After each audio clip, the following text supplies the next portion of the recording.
ये देवाधिदेव 1008 चंद्र प्रभु भगवान की जय जय जय। बोलिए प्रातः स्मरणीय संत शिरोमणि परम पूज्य ईश्वराचार्य गुरुवर विद्यासागर जी महामुनिराज की। बोलिए गुणायतन प्रणेता संका संधान प्रवर्तक एवं भावना योग प्रवर्तक मुनि श्री प्रमाण सागर जी महाराज की। मुनिवर श्री अरह सागर जी महाराज की।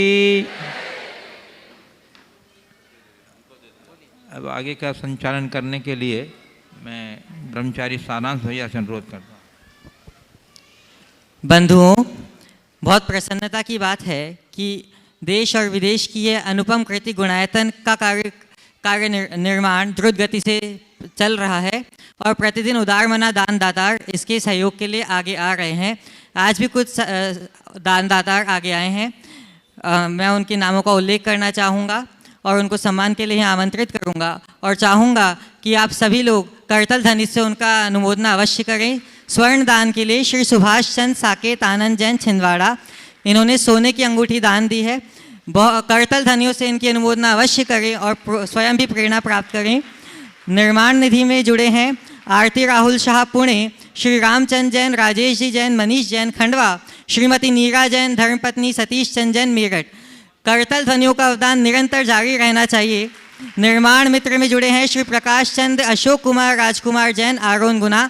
इनके सम्मान के लिए वे यहाँ उपस्थित हैं, तो आ जाएं और गुरुदेव का आशीर्वाद प्राप्त करें। और इनके सम्मान के लिए मैं आमंत्रित करना चाहूँगा श्री राजेश जी जैन रतलाम। अच्छा, सम्मान के लिए मैं आमंत्रित करना चाहूँगा एनएल जी जैन कोषाध्यक्ष गुणायतन और सुभाष जी जैन सीईओ गुणायतन। राजेश जी जैन भी आ जाएं। और सूत्रधार में बंधुओं जुड़े हैं श्रीमती सावित्री जैन, धर्मपत्नी स्वर्गीय अंबा प्रसाद जैन, सुरेंद्र अनु जैन, श्री हेमंत जैन, श्रीमती संचिता जैन, शौर्य जैन अलवर। वे भी अगर यहाँ उपस्थित हैं तो पूज्य गुरुदेव का मंच पे आके पूज्य गुरुदेव का आशीर्वाद प्राप्त करें। करतल ध्वनियों से अवदान अवश्य दें बंधुओं।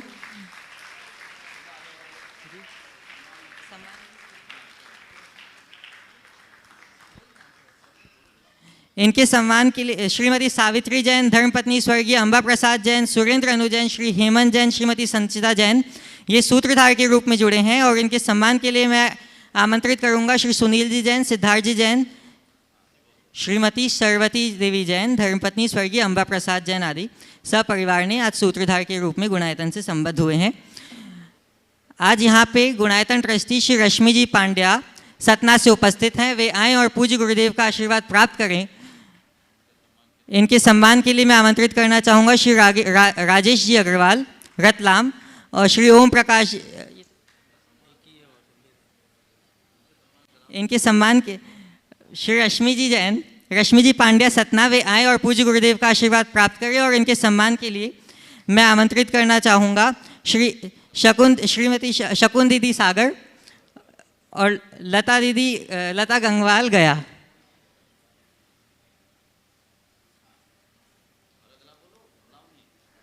श्री ओम प्रकाश जी जैन, वर्धमान जैन अशोकनगर से यहाँ उपस्थित हैं। वे भी आएँ और पूज्य गुरुदेव का आशीर्वाद प्राप्त करें।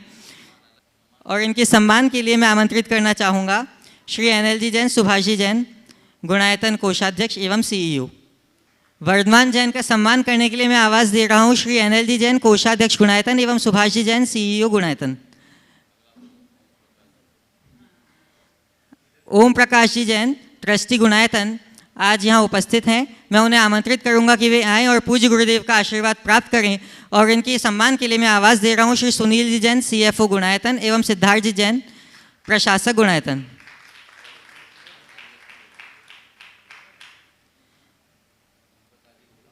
ओम प्रकाश जी जैन उपस्थित हैं तो पूज्य गुरुदेव का आशीर्वाद प्राप्त करें।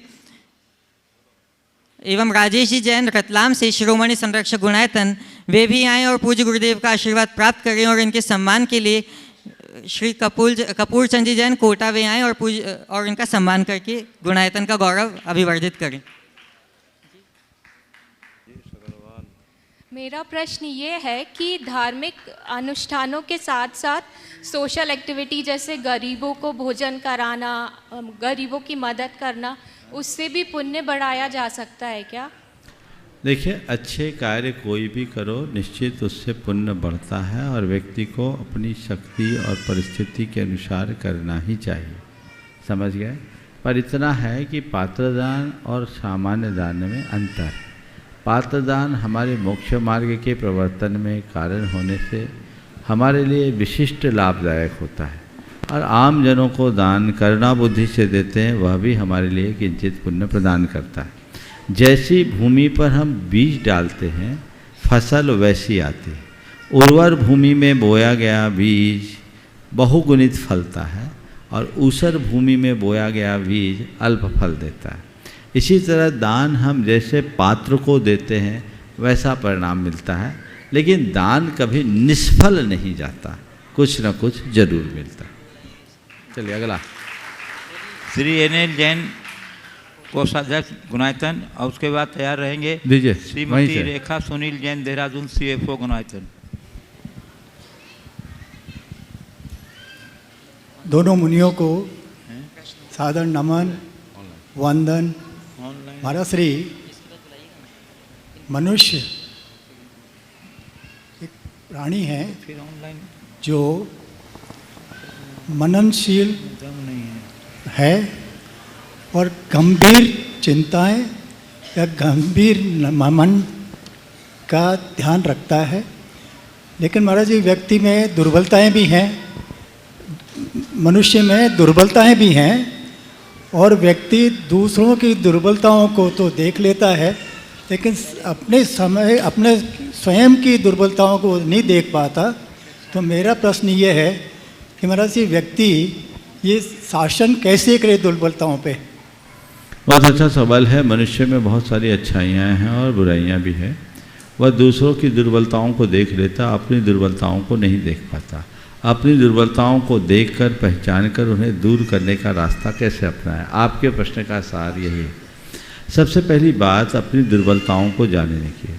अपनी दुर्बलताओं को जानने के लिए मनुष्य को चाहिए कि नित्य वह अपना आत्मनिरीक्षण करे, अपने भीतर झांक कर देखे कि आखिर में मैं हूँ कहाँ। मनुष्य के साथ एक बहुत बड़ी विडंबना है कि वह प्रायः आत्ममुग्धता में जीता है, और उस आत्ममुग्धता पूर्ण जीवन होने के कारण वह अपने जीवन की सच्चाई को नहीं समझ पाता। वह अपनी अच्छाइयाँ देखता है, वो कमियों की तरफ ध्यान नहीं दे पाता।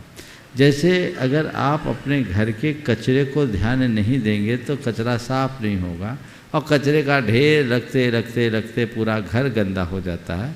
उसी तरह यदि आप अपनी कमियों की तरफ ध्यान न दें या उन्हें अनदेखा करें तो कमियों का ढेर लग जाता है। फिर मनुष्य उसी में रहने का आदी और अभ्यासी हो जाता है। उससे बचने का सरलतम रास्ता यही है कि मनुष्य नित्य उसकी समीक्षा करे अपने आत्मनिरीक्षण के साथ, अंतर्निरीक्षण के साथ, कि आखिर मैं कितने पानी में हूँ। यदि बार बार इन बातों को देखे तो जीवन में बहुत बड़ा बदलाव आ सकता है और एक अच्छी उपलब्धि हो सकती है। तो उस दिशा में प्रयास करना चाहिए। अब रहा सवाल दुर्बलताओं को पहचानने के बाद उनको दूर करने का। दूर करने के लिए 4 उपाय मैं बताता हूँ। सबसे पहले अपने मन में संकल्प लीजिए। जो भी दुर्बलता है, एक बार मैंने समझ लिया कि मेरे अंदर की ये दुर्बलता है, तो मुझे इस दुर्बलता को दूर करने के लिए संकल्प लेने की ज़रूरत है। संकल्पित हो जाए। जैसे सपोज किसी के मन में निरंतर क्रोध आता है, क्रोध किसी की एक बड़ी कमजोरी है, तो क्रोध से मुक्त होना चाहते हैं तो चाहिए कि वो इस बात के लिए संकल्पित हो कि मुझे क्रोध नहीं करना, मुझे क्रोध मेरी दुर्बलता है, क्रोध से मुझे बचना है। जब आपके मन में ये संकल्प प्रबल होगा तभी कहीं जाकर आप क्रोध से बच पाएंगे। तो पहली बात संकल्प। फिर दूसरी बात, जब कभी आप उस संकल्प के प्रति सजग रहें, सजगता। जो मैंने संकल्प लिया है क्रोध से मुझे बचना है, तो हम इतने जागरूक बने कि जब भी क्रोध का उभार आए मन में ये बात बैठे कि मैं अपने ट्रैक से बाहर आ गया हूँ, मुझे ये नहीं करना चाहिए। ये जागरूकता आपको आपकी दुर्बलता से बचाएगी। सजगता बहुत बड़ी ज़रूरत है। तीसरी बात, नियमित व्यक्ति को अपनी समीक्षा करनी चाहिए कि आज मैंने दिन भर में कितनी बार क्रोध किया, और जब जब क्रोध किया तो मन में पश्चाताप करो, उसकी निंदा करो, उसकी गढ़ा करो कि मैंने एक गलत काम किया जो मुझे नहीं करना चाहिए, मैं अब इसकी पुनरावृत्ति नहीं करूँगा। और चौथी बात, सुझाव, आत्म सुझाव, नित्य आत्म सुझाव दो।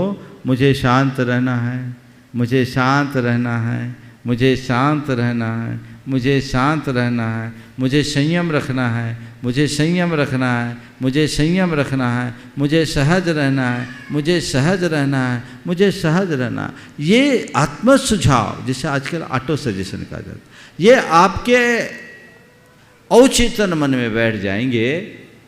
तो जब भी क्रोध का उफान आने को होगा, अंदर से आवाज आएगी मुझे शांत रहना है, तो उफान ठंडा पड़ जाएगा। मुझे संयम रखना है, उफान ठंडा हो जाएगा।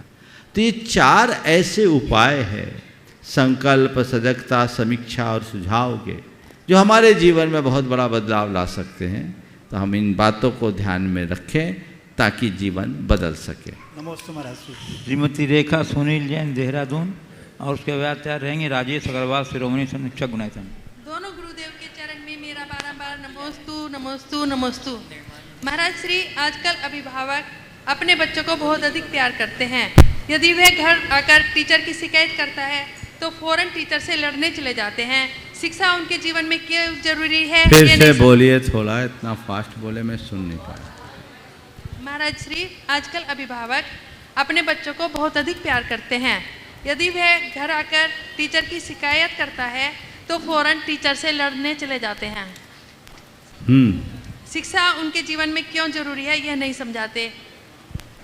यदि बच्चा भोजन के लिए बना करता है तो 1 घंटे तक उसके पीछे पीछे दौड़ते रहते हैं। भोजन क्यों जरूरी है यह नहीं समझाते। महाराज श्री, भोजन का और टीचर का यह अपमान, इसका बच्चे का क्या भविष्य होगा? मैं इसकी एक वजह बताऊं। इसकी मूल वजह यह है कि पहले 4 बच्चे होते थे तो प्यार बढ़ जाता था, अब एक ही है तो उस पर सवार हो जाता है। आप अपने बचपने को याद करो, जब आप छोटी होंगी, मैं तो अपना, मुझे याद है, सबको याद होगा, हमारी पीढ़ी और हमारे बात का तक के कुछ पीढ़ियों में ये बात होगी कि पहले घर में अगर किसी के यहाँ कोई मिठाई आती थी तो हर मेंबर की पाँति हो जाती थी। अगर कोई अनुपस्थित है तो उसके लिए उठा के रख दिया जाता था कि वो आएगा तो खा लेगा, है ना। अब एक बच्चा है, बच्चा आगे आगे जाता है, उसकी मम्मी कहती बेटा खा ले खा ले खा ले, पीछे पीछे रखती है और बेटा नहीं खाता। मूल में बात यह है कि अब प्यार बट नहीं पा रहा है, इसलिए बस एक ही बेटा है। अब तो 2 का भी कंसेप्ट लगभग ख़त्म सा हो गया है, तो सब उसी में। तो न शिक्षक के साथ न भोजन के साथ, दोनों की अव्यवस्थाएं हो रही है और इससे व्यक्तित्व भी बिगड़ रहा है। हमें याद है जब हम लोग पढ़ते थे तो हमारे शिक्षकों से कहा जाता था बच्चे का आपको ख्याल रखना, और शिक्षक हमारे शिक्षक ही नहीं अभिभावक भी होते थे। अगर घर के लोगों की बात ना हो तो शिक्षक से सब काम होता था, और कहा जाता था कुछ गड़बड़ करे ठोक पीट देना, और हम लोग ठोक पीट के मजबूत हो गए, है ना। लेकिन आज की पीढ़ी में तो उल्टा होता है। अगर शिक्षक कुछ बच्चे से कह दे तो अभिभावक शिक्षक की खिंचाई कर देते, मामला बिगड़ जाता है। तो बस पढ़ाई तो हो रही है, वो भी अपनी ड्यूटी मान करके चलता है, लेकिन जो होना चाहिए वो नहीं हो पाता। चलिए अगला नाम राजेश अग्रवाल, शिरोमणि संरक्षक गुणायतन। बोलिए आगे। हाँ, नमस्तु नमस्तु नमस्तु गुरुदेव। मेरा प्रश्न ये है कि कर्मों की निर्जरा का सबसे सरल उपाय क्या है? कर्मों की निर्जरा का सबसे सरल उपाय आपने पूछा है क्या है ना, तो मैं ये कहता हूँ बड़ा सरल उपाय, सस्ता उपाय बता दूँ। कि महंगा बताऊं, ये बताओ। महंगा भी चाहिए। हाँ महंगा भी चाहिए। बोलो, उपाय कैसा बताऊं, सस्ता बताऊं कि महंगा? हाँ पहले ये बताओ, सस्ता बताऊं या महंगा? महंगा बता दो। हाँ महंगा। महंगा। कितने लोग बोल रहे सस्ता बताओ? नहीं कोई दिक्कत नहीं है, देखो तो मैं एक सर्वे कर रहा हूँ। कितने लोग बोल रहे सस्ता बताओ और कितने लोग बोल रहे महंगा बताओ? ये आज का कंज्यूमरिज्म है, हर कोई ब्रांडेड की तरफ भागता है, सस्ती चीज पसंद नहीं आती। तो महंगा चाहिए तो हमारा रास्ता अपना लो।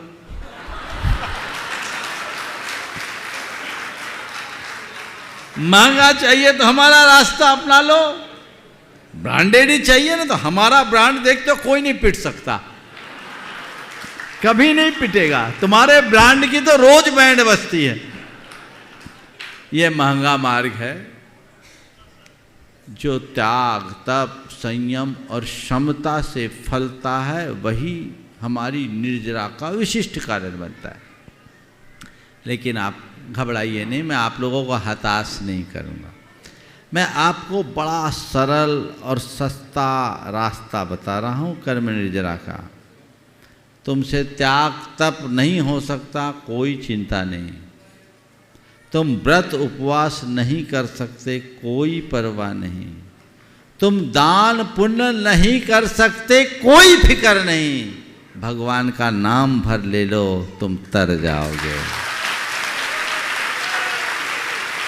भगवान का नाम लेने से प्रति समय असंख्यात गुनी कर्म की निर्जरा होती है इस पर विश्वास तुम्हारा? नाम लो, नमोकार जपो। अकेले नमोकार की ताकत तुम लोग सुनोगे तो आश्चर्य हो जाओगे, आश्चर्यचकित हो जाओगे। नमोकार मंत्र के एक अक्षर के उच्चारण से 7 सागर के पाप की स्थिति कटती है।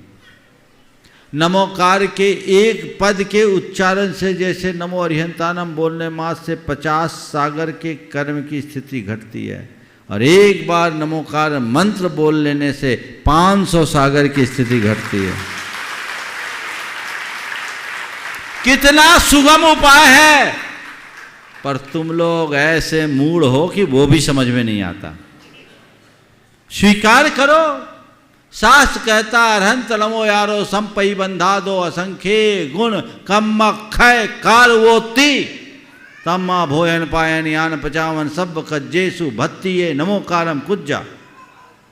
के नमोकार मंत्र का आराधन तात्कालिक पुण्य के बंध से असंख्यात गुने पाप की निर्जरा का कारण है। इसलिए खाते पीते चलते फिरते उठते बैठते सोते जागते भक्ति से नमोकार करो करो। महाराज यही नहीं होता, बाकी सब कुछ होता है, तो भोगो, हम क्या करें। तो कर्म निर्जरा का दोनों रास्ता हमने बता दिया, अब देखो क्या तय करते हो। चलिए बुलाइए। नमस्ते नमस्ते। मैं आमंत्रित कर रहा हूँ जो निर्माण निधि से सूत्रधार बने हैं श्रीमती मीरा जैन, धर्मपत्नी स्वर्गीय नरेंद्र कुमार जैन, सचिन जैन, मोनिका जैन, अतिथि जैन, अतिशय, ग्रेटर नोएडा।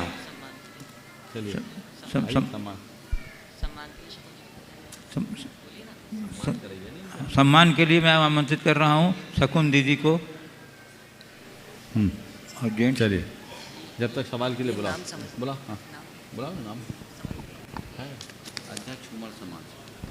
तुम बोलो। मैं आमंत्रित कर रहा हूँ नहीं है अध्यक्ष हुमड़ समाज सागवाड़ा से, सागवाड़ा के जो अध्यक्ष हुमड़ समाज है वो आ जाए। हाँ अपना प्रश्न कर लीजिए खनोटिया जी। हाँ चलिए जब तक ये आ रहे हैं खनोटिया जी आप वहीं से पूछ लीजिए, सवाल करना आप दीजिए माइक, अपना नाम बोल दीजिएगा। हाँ हाँ बोलिए। मैं दिनेश खोडनिया 18,000 दशामर दिगंबर जैन समाज का अध्यक्ष हूँ। गुरुवर सम्मान की हाँ रुकिए, हाँ बोलिए। पूरे विश्व के जितने जैन धर्मावलंबी हैं उन सब की एक शंका थी एक शंका। वो शंका थी कि हमारे आगे भविष्य में हमारी संतान जैन धर्म की संस्कृति को किस तरीके से संरक्षित करेंगी। पूरे विश्व के जैन श्रद्धालुओं की शंका का समाधान आपने एक लाइन में कर दिया गुरुदेव, कि आज अनुभव केंद्र देखने के बाद पूरे देश के, पूरे विश्व के जैन समाज की शंकाओं का समाधान हो गया है कि भगवान महावीर स्वामी के बाद 2500 सालों में हमारे सभी आचार्यों गुरुवरों ने शास्त्रों के माध्यम से जैन दर्शन को जिस तरीके से समझाया, उन सब में आज ये अनुभव केंद्र जो बनने जा रहा है, वो आने वाली हमारी 2500 साल की पीढ़ियों के दिल के अंदर जैन धर्म को संरक्षित कर गया है। ये मैं कहना चाहता हूँ कि कितना हाई टेक्नोलॉजी के साथ इस नॉलेज केंद्र को जो आपने बनाया है गुरुदेव, उसके लिए मैं आपके चरणों में शत वंदन करता हूँ और जैन समाज का अध्यक्ष हूँ। पूरे जैन समाज के जो देख रहे हैं इस कार्यक्रम को, हर गांव के समाज के अध्यक्ष से एक निवेदन करना चाहता हूँ कि आपके गांव से आप बुजुर्गों के लिए शिखर जी की यात्रा निकालें, ज़रूर निकालें, लेकिन एक यात्रा आपके गांव से जब ये केंद्र शुरू हो जाए तो प्रतिवर्ष 10 साल से बड़े बच्चों की यात्रा जरूर निकालें। राजस्थान के मुख्यमंत्री अशोक गहलोत जी का मेरे ऊपर आपकी तरह पूरा आशीर्वाद है। कई चीज़ें हमने पिछले कार्यकाल में भी की थी और अब भी कर रहे हैं कि अभी भी हमने शिखर जी के लिए राजस्थान सरकार ने बुजुर्गों के लिए एक ट्रेन के द्वारा निःशुल्क यात्रा चलाई, गिरनार जी में करवाया, पावापुरी में करवाया। मैं मुख्यमंत्री जी से निवेदन करूंगा कि अगले वर्ष जब ये केंद्र शुरू हो जाए तो प्रति वर्ष हमारे 10 साल के बच्चे राजस्थान के जैन समाज के, उनके लिए निःशुल्क यात्रा शिखर जी के लिए हो और इस केंद्र को देखें। यही भावना बाते हुए गुरुवर के चरणों में शत देखिए, दिनेश जी खुनाटिया ने अपनी बहुत अच्छी भावना व्यक्त की। निश्चित जो भी अनुभव केंद्र जाता है उसके भीतर यही अनुभूतियाँ होती है। अभी तो केवल ढांचा खड़ा है, जिस दिन बन जाएगा क्या रंग लाएगा आप कल्पना कर सकते हैं। खुनाटिया जी हमारे समाज के एक बड़ी हस्ती है, राजस्थान सरकार के शायद ये मंत्री भी रहे हुए हैं और वहाँ के मुख्यमंत्री के निकटस्थों में हैं। अभी शायद इनकी धर्मपत्नी वहाँ के नगर पालिका परिषद की अध्यक्ष भी है ना, साथ में। हाँ, मेरे बड़े ब्रदर हैं नरेंद्र कोडनिया जी, ये हाँ, वहाँ पर चेयर। बहुत अच्छी बात है, आपने आज भावना भाई है। मैं तो कहूँगा खुनाटिया जी आप भी जुड़िए, और जुड़िए नहीं, जुड़ने के साथ साथ जोड़ने के लिए जुट जाइए, तब ये अभियान पूरा होगा। बहुत आशीर्वाद। इधर कार्रवाई की। हाँ दीजिए, आपका सवाल भी है। निर्माण निधि से जो सूत्रधार बन रहे हैं श्रीमती मीरा जैन, धर्मपत्नी स्वर्गीय नरेंद्र कुमार जैन, सचिन जैन, मोनिका जैन, असिस्टेंट ग्रेटर नोएडा, जो सम्मान के लिए शकुन दीदी यूनाइटेड ट्रस्टी का आप लोग करतल ध्वनि से उनका अभिनंदन कर दीजिए। ऑनलाइन में हो गया सवाल, बोलो। ऑनलाइन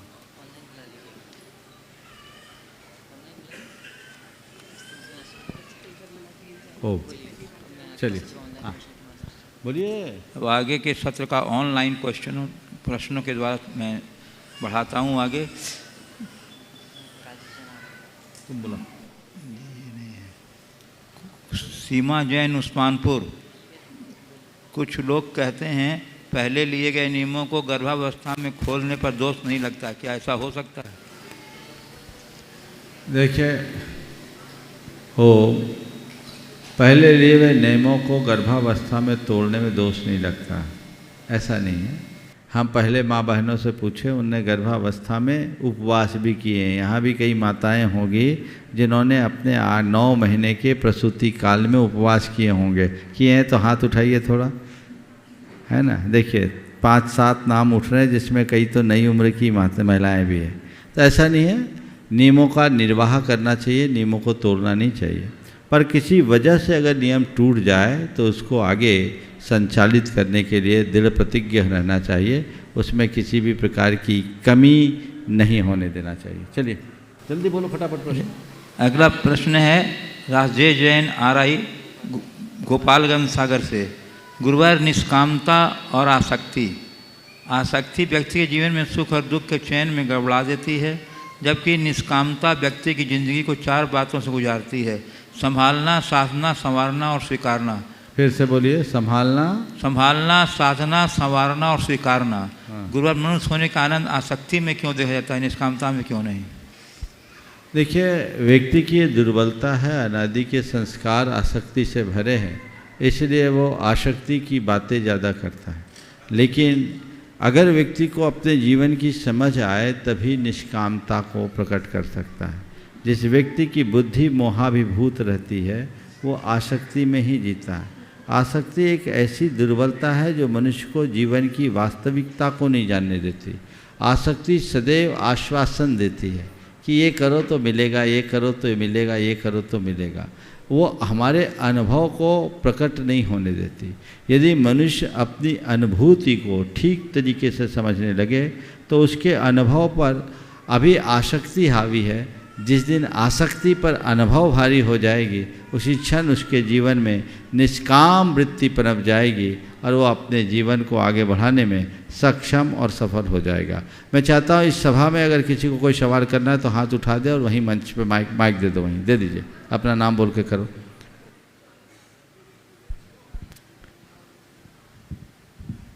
दो मुनिराजों के चरणों में नाम बोलो अपना। हाँ। मैं संभव जैन खनिया थाना से। दो मुनिराजों के चरणों में मेरे और मेरे परिवार की ओर से कोटि का नमोस्तु नमोस्तु नमोस्तु। गुरुवर, ऐसे भी कई परिवार होते हैं जिनमें कि सारे लोग तो धर्म करते हैं लेकिन कोई एक व्यक्ति ऐसा होता है जिसकी धर्म बिल्कुल भी रुचि नहीं होती है, तो हमें ऐसा क्या प्रयत्न करना चाहिए कि वह व्यक्ति भी मंदिरों में धार्मिक कार्यों में अपना नियमित रूप से सहयोग दे सके? अगर घर परिवार में ऐसा कोई सदस्य है जिसकी धर्म में रुचि नहीं है तो हमें उसके प्रति बड़ा सकारात्मक रुख रखना चाहिए। प्रायः लोगों का ऐसे लोगों के प्रति बड़ा नकारात्मक रवैया होता है। अरे ये तो अधर्मी है, ये तो पापी है, ये तो पक्का नास्तिक है, उसको लोग कोसते हैं और इस प्रकार के व्यवहार से वो धर्म से और दूर हो जाता है। फिर सामने आने की कोशिश नहीं करता, उसकी इच्छा भी होती है तो वो उससे दूर भागता है। तो नहीं, हमें ऐसे लोगों के प्रति बड़ा सकारात्मक दृष्टिकोण रखना चाहिए। और मैं ये कहूँगा कि यदि कोई धर्म ना करे तो कोई चिंता नहीं, इस बात की खुशी मनाओ कि अधर्म तो नहीं कर रहा है। अगर अधर्म से बचा है तो बड़ी बात। फिर उसके लिए भावना भाव, उसकी अन्य अच्छाइयों को उभारो। मंदिर नहीं जाता, पूजा पाठ नहीं करता, धार्मिक क्रियाएं नहीं करता, पर उसमें और बातें भी तो हैं। ऐसे व्यक्ति का परिचय देते समय उसकी अन्य अच्छाइयों को उभारो और फिर धीरे से कहो काश ये मंदिर और चला जाता तो सोने में सुगंध हो जाता। उसकी रुचि बढ़ेगी। तुम उसकी निंदा करके, उसकी आलोचना करके, उसको कोस करके उसके अंदर का जोश ही ठंडा कर देते हो, वो और दूर हो जाता है। ये गलत परिणति है। लोगों को बहुत गंभीरता से ध्यान देना चाहिए। बोलो भाई, अपना नाम बोल के। नाम बोलिए। नमोस्तु नमोस्तु नमोस्तु। महाराज जी, जब अपन अभिषेक करते, माला करते, तो मन में कोई अलग विचार आते तो उनका दोष लगता है क्या महाराज? अलग विचार आते तो इतना ही अच्छे विचार आए, बुरे विचार से अपने आप को बचा लो तो जीवन धन्य होगा। जी गुरुवर द्वाई के। और उसके बाद तैयार रहेंगी ब्रह्मचारिणी बहन सविता दीदी। पूज्य गुरुवर द्वाई के श्री चरणों में कोटिश नमन। गुरुवर, मुझे थोड़ी सी शंका यह है कि 8 वर्ष से कम उम्र के बच्चों को अभिषेक एवं व्रत तथा आहार देने के लिए निषेध कहा गया है। इसके पीछे कारण क्या है? एवं साथ ही क्या वो बालक यदि आतुर होते हैं तो क्या वो केवल चरण छू सकते हैं या नहीं? देखिए, 8 वर्ष के पूर्व सम्यक दर्शन को धारण करने की योग्यता नहीं होती, और जब 8 वर्ष में सम्यक दर्शन के धारण करने की योग्यता होगी तभी तो वो पूजा पाठ आदि धार्मिक क्रियाएं करेंगे। उस योग्यता के अभाव में कहा जाता है कि पहले ये हो जाए फिर करो।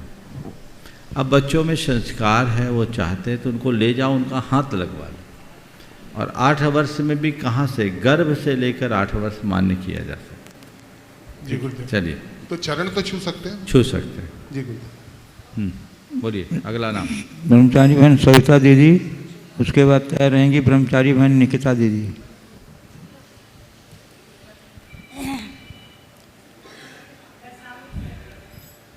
भारतीय संस्कृति के देदीप्यमान नक्षत्र पूज्य प्रमाण सागर महाराज जी, अरे सागर महाराज जी के चरणों में अनंतशः नमोस्तु। महाराज जी, जिंदगी में कभी कभी ऐसे क्षण आते हैं कि तब लगता है कि परोक्ष में आचार्यश्री हैं, लेकिन जिंदगी में कभी कभी ऐसे क्षण आते हैं जब ऐसा लगता है कि नहीं, अब इन क्षणों में बिल्कुल अभी आचार्यश्री की ज़रूरत है। आपके जीवन में भी ऐसे कई क्षण आते होंगे, आचार्यश्री आपसे बहुत दूर है, तो आप परोक्ष में प्रत्यक्ष पद पूर्ति कैसे करते हैं? बहुत अच्छा सवाल आपने किया है। मैं अपनी हकीकत बता दूं, मैं उनको अपने से दूर कभी पाता ही नहीं। मुझे जब उनकी आवश्यकता प्रतीत होती है, मैं आंखें बंद करता हूं, उनका मार्गदर्शन मिल जाता है। जिनका भावनात्मक जुड़ाव है वो उनके लिए क्षेत्र की दूरी नहीं कहलाती। मैं अपने संदर्भ में ये बात कह सकता हूँ कि मुझे आज तक ऐसा नहीं लगा कि काश इस क्षण गुरुदेव मेरे पास होते हैं, क्योंकि मैं हर पल उनके पास हूँ। हाँ अगला, हाँ अगला नाम बोलिए। नमोस्तु महाराज जी, दोनों महाराज जी के चरणों में बारंबार नमोस्तु। तैयार रहेंगे मुकेश जैन ललितपुर। हाँ बोलिए। दोनों महाराज जी के चरणों में बारंबार नमोस्तु। तीर्थ क्षेत्र में सम्मित शिखर का, आयतन में गुणायतन का और मुनिराजों में प्रमाण सागर महाराज जी का बहुत ही महत्व है, बड़ा ही महत्व है। नमोस्तु महाराज जी। मेरा प्रश्न ये है महाराज जी कि जैन दर्शन में वास्तु और ज्योतिष का महत्व क्या है? जैसे कुछ लोग ज्योतिष और वास्तु को जैन दर्शन के अनुसार मानते नहीं है और मिथ्या मानते हैं, लेकिन कुछ लोग वास्तु और ज्योतिष को देख अकॉर्डिंग ही विधि विधान करते हैं, कुंडली देखकर ही शादी करते हैं, फिर ऐसा क्यों? देखिए, ज्योतिष, वास्तु, आयुर्वेद, गणित, व्याकरण, ये सब लौकिक विद्या है। क्या है? लौकिक विद्या। और इन्हें लौकिक विद्या के रूप में ही अंगीकृत किया गया है। अब सवाल है कि जैन धर्म में इनका क्या स्थान है? जैन धर्म में इन्हें मान्य किया गया है, इनका निषेध नहीं है, पर वर्तमान में जो अनेक प्रकार के ठटकर्म वास्तु और ज्योतिष के नाम पर जुड़ गए हैं, वो बातें सुसंगत नहीं है। आजकल वास्तु के नाम पर वास्तु का हव्वा खड़ा कर दिया गया है। वास्तु को मानो, पर वास्तु ही सब कुछ नहीं, वास्तु से परे वास्तविकता है। जब ये भूखंड लिया गया था, इसके उत्तर में भी पहाड़ था, पूरब में भी पहाड़ था, ये बीच में दबा हुआ था। मुझसे कहा गया कि ये जगह कैसे सफल होगी, इसके उत्तर में पहाड़ है, पूरब में पहाड़ है, उत्तर भारी है। मैंने कहा उत्तर में पर्वत है, दक्षिण में महापर्वत है। मैं जब यहाँ आके खड़ा हुआ तो मुझे लगा ये जगह कह रही है जो करना यहीं कर लो। हमने कहा कर लो, और आज आप सब लोगों के सामने। वास्तु के संदर्भ में मैंने अपने विचार अनेक बार प्रकट किए हैं। आज विस्तार से कहने की आवश्यकता मैं नहीं समझता, लेकिन इतना ही कहूँगा कि वास्तु कुछ नहीं है ये कहना भी ठीक नहीं है, और वास्तु ही सब कुछ है ये कहना भी ठीक नहीं। जितना संभव है उसका मिलान करो, पर केवल वास्तु का रोना रोना बंद करो। समझ गए?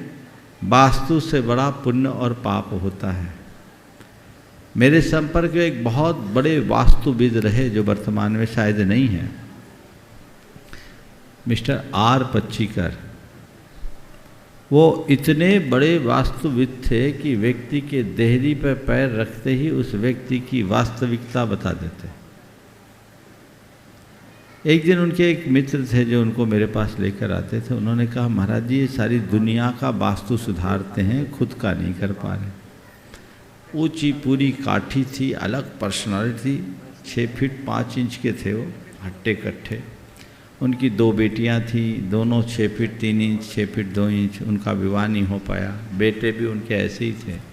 उन्होंने ऐसे इशारा किया, महाराज इसको मानते हो? मानता हूँ। बोले महाराज बस इसके आगे कोई वास्तु नहीं। मैं चाह करके भी अपना परिवर्तन नहीं कर पा रहा हूँ, सारी दुनिया का परिवर्तन कर दिया। मध्य प्रदेश के विधानसभा भवन को उनने परिवर्तित किया। तो कर्म जब प्रतिकूल होते हैं तो कोई भी निमित्त काम नहीं करता, समझ गए? कर्म के अनुकूलता में सारे निमित्त काम करते हैं। तो कर्म अपना फल द्रव्य क्षेत्र काल भाव के आश्रय से देता है।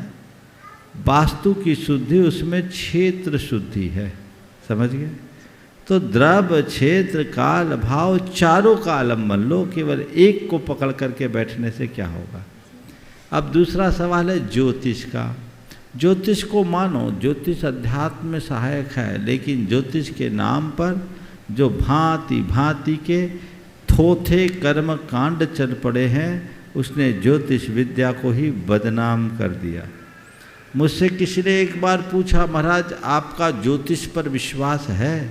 मैंने कहा मेरा ज्योतिष पर विश्वास है पर ज्योतिषियों पर नहीं। ज्योतिष पर विश्वास है पर ज्योतिषियों पर नहीं, क्योंकि आजकल की ज्योतिष विद्या कुछ ऐसी ही हो गई है ना। एक आदमी था जो एक तोते को पाल रखा था और तोता एक कार्ड निकालता था, उससे लोगों का ज्योतिष बताता था, भविष्य बताता था। एक दिन के 2 बज गए, एक भी ग्राहक नहीं आया। उसने सोचा चलो आज मैं अपना भविष्य जान लूँ। पिंजरे से तोते को निकाला, तोते ने एक कार्ड निकाला तो उस पर लिखा था बेईमानी का धंधा बंद करो। तो जो ज्योतिष के नाम पर आजकल अनेक प्रकार के ठट कर्म प्रारंभ हो गए हैं, उसने ज्योतिष की मौलिकता को खंडित कर दिया। ज्योतिष विद्या का विकास क्यों हुआ? अध्यात्म में आगे बढ़ने के लिए। ज्योतिष के माध्यम से अपने फलित को जानकर वर्तमान को सुधारे तो हम बहुत कुछ अंशों में अपने कर्म चक्र को परिवर्तित कर सकते हैं। उसका मूल लक्ष्य आध्यात्मिक दृष्टिकोण को उद्घाटित करने का है। सुनो पूरी बात। लेकिन वो तो खत्म हो गया। मेरे भविष्य मुझे दिख रहा है कि मेरा आने वाला समय खराब है, तो ये कर दो, वहाँ इतना दान दे दो, वहाँ तेल चढ़ा दो, वहाँ ये कर दो, वहाँ वो कर दो। ये जो चीज़ें जुड़ गई, उससे पंडों के घर भरने लगे, आदमी का कष्ट नहीं मिटा। यथार्थ में ज्योतिष कहता है कि तुम्हारे लिए दिख रहा है कि आने वाला समय गलत है, तो तुम अपने आप की विशुद्धि बढ़ाओ, धर्म ध्यान बढ़ाओ, अध्यात्म की साधना में डूबो, जिससे तुम्हारी कर्म की दशा में कुछ परिवर्तन आ सके। तो ज्योतिष का महत्व है। और आज के समय में तो मेरे विचार से ज्योतिष ही अप्रासंगिक हो गया। क्यों? क्योंकि अब व्यक्ति का जन्म समय और जन्म स्थान दोनों पहले से ही नियत हो गया। अब बच्चे के जन्म के पहले जन्म कुंडली बन जाती है, वो नैसर्गिक नहीं रहा। बच्चे को जन्म लेना था शिखरजी में, उसकी डिलीवरी हो रही रांची में, तो अब कुंडली तो रांची के अक्षांश देशांश से बनेगी। तो अब जन्म कुंडली ही सही नहीं तो ज्योतिष के गणित भी चूक रहे हैं लोग। अब इस पर काफ़ी रिसर्च की ज़रूरत है। तो ज्योतिष और वास्तु के संदर्भ में मैंने अपने विचार बताए।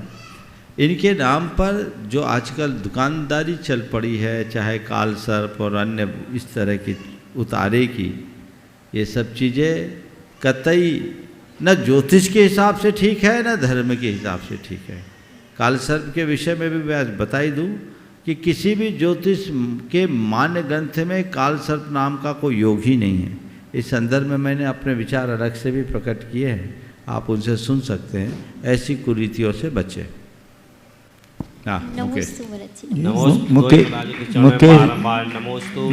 पहले सुन तो लो। हाँ बोलो। उसके बाद तैयार रहेंगी उमेश कल्पना सागर। महाराज जी, मेरी भाभी जी का प्रश्न है कि अभिषेक होने के बाद शांति धारा होती है, तो शांति धारा पहले होना चाहिए, सात सवा या प्रश्न मंच कोई कार्यक्रम पहले होना चाहिए? शांति धारा अभिषेक के पहले होना चाहिए या शांति धारा अभिषेक हो गया, शांति धारा हो गई, तो शांति धारा पहले होना चाहिए कि सात सवा पहले होना चाहिए? शांति धारा पहले होना चाहिए या शास्त्र सभा के से? अगर अभिषेक करने वाले बहुत ज़्यादा लोग हैं, ये उसके आध घंटे बाद होती है महाराज जी। हाँ, आध घंटे बाद हो रही है। ये सब व्यवस्थाएं सुसंगत नहीं दिखती। अभिषेक कर लो, शांति धारा कर लो, फिर शास्त्र सभा करो, उत्तम यही। ठीक, नमस्कार। उमेश कल्पना सागर। और उसके बाद तैयार रहेंगे ये वर्धमान जैन, अशोक नगर, गुणायतन ट्रस्टी। नमस्ते गुरुदेव। गुरुदेव, आज विश्व हिंदी दिवस मनाया जा रहा है। हाँ, आज हिंदी दिवस हिंदी दिवस है आज। अच्छा गुरुदेव, भारतीय व्यक्ति कितनी भी अंग्रेजी सीख ले, लेकिन वह सपने तो हिंदी में ही देखेगा। थोड़ा फिर से बोलिए। नमस्ते गुरुदेव, आज पूरा देश हिंदी दिवस मना रहा है। महाराज जी, भारतीय व्यक्ति कितनी भी अंग्रेजी सीख ले, लेकिन वह सपने तो हिंदी में ही देखेगा। फिर भी हमारी मातृभाषा को महत्व क्यों नहीं दिया जाता जितना अंग्रेजी को दिया जाता है? ऐसा क्यों? हिंदी के महत्व को बढ़ाने में हमारा क्या योगदान हो सकता है? नमस्ते गुरुदेव। देखिए, हिंदी हर हिंदुस्तानी की भाषा होनी चाहिए। कदाचित हिंदी न भी हो तो भारतीय भाषाओं को देखना चाहिए। विदेशी भाषा से हम अपनी प्रगति नहीं कर पाएंगे। इस विषय पर काफ़ी ज़्यादा शोध हुआ है और लोगों ने इस बात को रखा है, और हमारे गुरुदेव तो अक्सर ये बात कहते हैं, अपनी मातृभाषा में हम जिस तरीके से ज्ञानार्जन कर सकते हैं अन्य भाषा में नहीं। आज चीन है, फ्रांस है, जापान है, जर्मनी है, ये सारे देश अपनी भाषा के बल पर बढ़ रहे हैं, और आज भी उन्होंने अपनी भाषा से सारे के सारे कंप्यूटर के शब्दावली को भी तैयार कर लिया। भारत का दुर्भाग्य है, जितने भी ब्रिटिश उपनिवेश होने के कारण उनकी गुलामी का असर आज भी हम पर है, और आज भी मैकाले की जो शिक्षा नीति है उसका अंधानुकरण करने का ये सुपरिणाम है, जिससे हमारा देश पिछड़ रहा है। इस पर गंभीरता से विचारना चाहिए। आप अंग्रेजी बोले, हमें कोई आपत्ति नहीं, अंग्रेजी भाषा सीखे, इसमें भी कोई बाधा नहीं, बल्कि मैं तो कहता हूँ जब तक मनुष्य के पास अवसर और अनुकूलता है उसे अधिक से अधिक भाषाएं सीखनी चाहिए, लेकिन माध्यम अपनी मातृभाषा में हो, तभी हम अच्छा कर सकेंगे। नमस्ते गुरुदेव। ओम। वर्धमान जैन, अशोक नगर। और उसके बाद तैयार रहेंगे सतीश जैन, सतना। नमोस्तु गुरुवर। नमोस्तु गुरुवर। गुरुवर, मेरी ये जिज्ञासा है कि अक्सर ये देखा जाता है कि घर के बड़े लोग और समाज के बड़े लोग जो अनुभवी होते हैं वो ये बताते हैं कि राजनीति में आना युवाओं के लिए सही नहीं है, ये खराब फील्ड है। तो महाराज जी, जैन समाज के बच्चों को क्या इस फील्ड में आना चाहिए, और अगर आना चाहिए तो ये समाज के लिए कितना प्रॉफिटेबल है? देखिए, राजनीति में आना बुरा नहीं है, पर राजनीति में आने का मकसद साफ होना चाहिए पहले तो।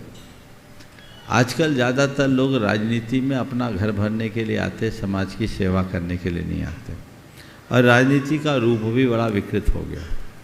अगर अच्छे लोग राजनीति में आते हैं, समाज के लोग राजनीति में आते हैं और अच्छा स्थान अपना बना पाते हैं, तो कल वो समाज, धर्म और संस्कृति के लिए अच्छा कर सकते हैं। इस दृष्टि से राजनीति में आना बुरा नहीं है, लेकिन राजनीति में आओ और केवल निचले स्तर तक रह जाओ तो कोई फ़ायदा नहीं। इसलिए राजनीति को देखकर, संभावनाओं को देखते हुए आगे बढ़ना चाहिए। पर राजनीति में आगे बढ़ो, बहुत अच्छी बात है, नहीं तो अपनी राजनीतिक पकड़ तो जरूर बनानी चाहिए। सतीश जैन, सतना। अगले प्रश्न के तैयार रहेंगे रश्मि पांड्या, सतना। जीवन में आध्यात्मिक रूप से, भावनात्मक रूप से आमूल चूल परिवर्तन करने वाले गुरुदेव प्रमाण सागर जी महाराज के चरणों में सत सत नमन। द्वय महाराजों के चरणों में सादर नमोस्तु। महाराज श्री 10 दिन हम लोगों ने जो शिविर में आनंद लिया है वो एक अलग ही आनंद था। सुबह लगातार 10 दिन भावना योग का जो हमको प्राप्त हुआ अनुभव वो जीवन का अद्वितीय अनुभव था। सुबह 5 बजे से रात को 7 बजे तक लगातार जो जीवन में उपलब्धि प्राप्त हुई है वह कभी दोबारा ऐसी नियमित हर साल मिलती रहे, ऐसा प्रयास करने का ऐसा आशीर्वाद दीजिए।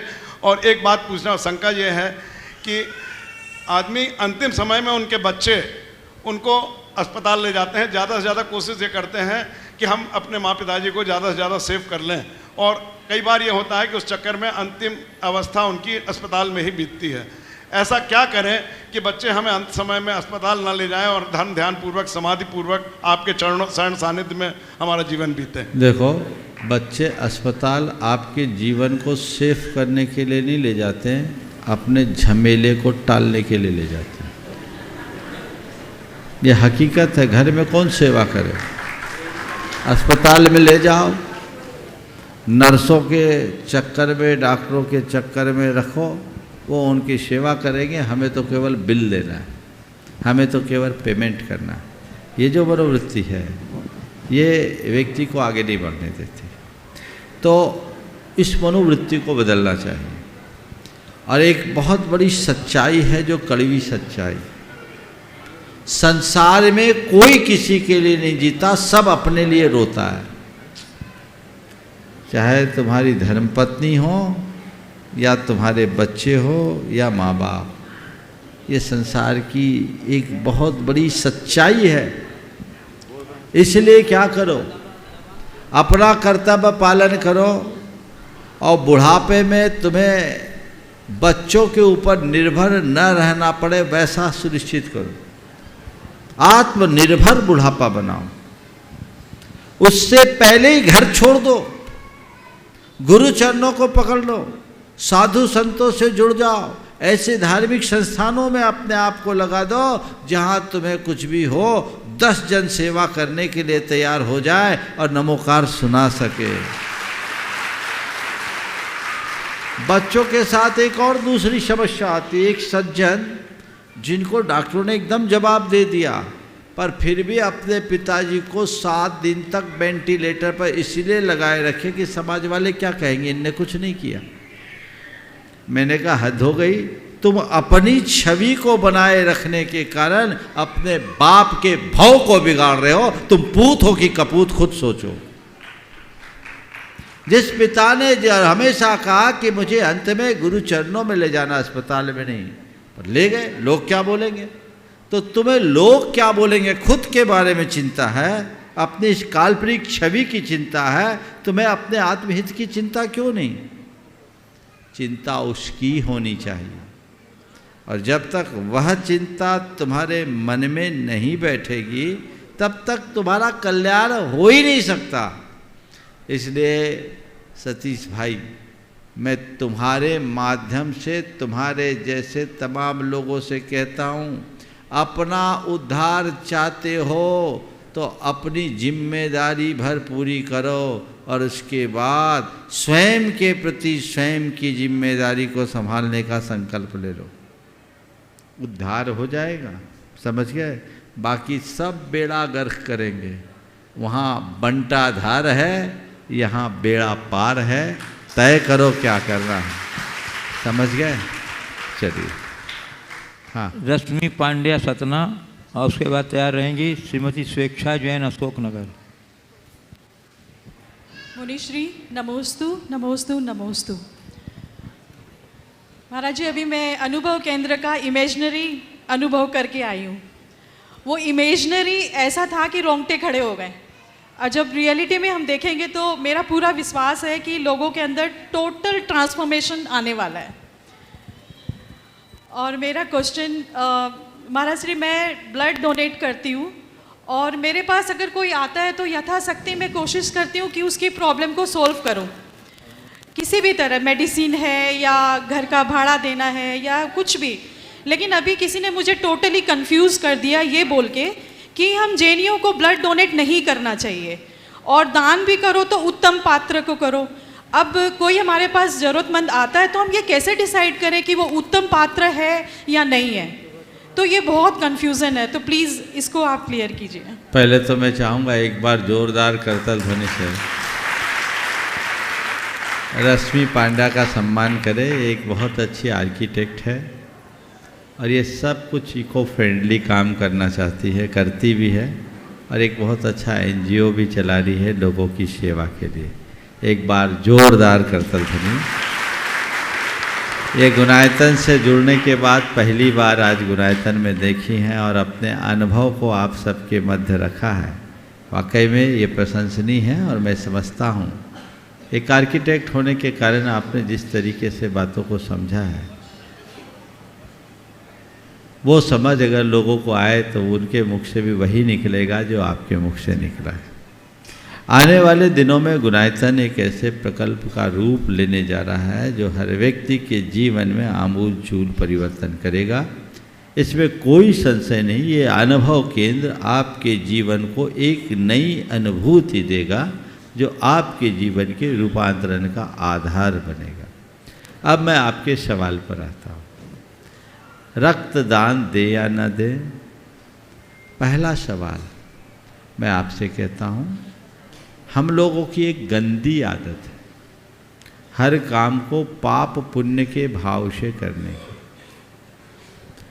हर काम पाप पुण्य के भाव से मत करो। जहाँ मानवीय संवेदना का सवाल है वहाँ पाप पुण्य से ऊपर उठ करके सोचो। मानवता एक बहुत बड़ा धर्म है। अगर तुमने रक्तदान दिया, कुछ लोग उसका निषेध करते हैं, मुझे समझ में नहीं आता कि निषेध करने का औचित्य क्या है। जिस युग में ये बातें लिखी गई, आप कही गई, उस समय इस तरह की प्रोसेस नहीं थी। अब तो रक्त अगर किसी का ट्रांसफ़र होता है, रक्तदान होता है, तो जैसे शरीर के एक वेन से दूसरे वेन में अपना रक्त जा रहा है, वैसे एक शरीर से दूसरे शरीर में जा रहा है। पहले ग्रुप देखा जाता है, रक्त कणों को जीवित और संरक्षित रखा जाता है, तब दिया जाता है, और उससे व्यक्ति का प्राण बचता है। वो कैसे अप्रासंगिक होगा? अगर ये बात हो जाए कि जैनी लोग रक्तदान नहीं देते, तो फिर जैनियों को कोई रक्त देगा क्या? कोई मर रहा है, किसी की बाईपास सर्जरी हुई है, या किसी की डिलीवरी हुई है, या और कोई बड़ी सर्जरी है, उसे ब्लड की ज़रूरत है, रक्त की ज़रूरत है, फिर तुमको कौन देगा?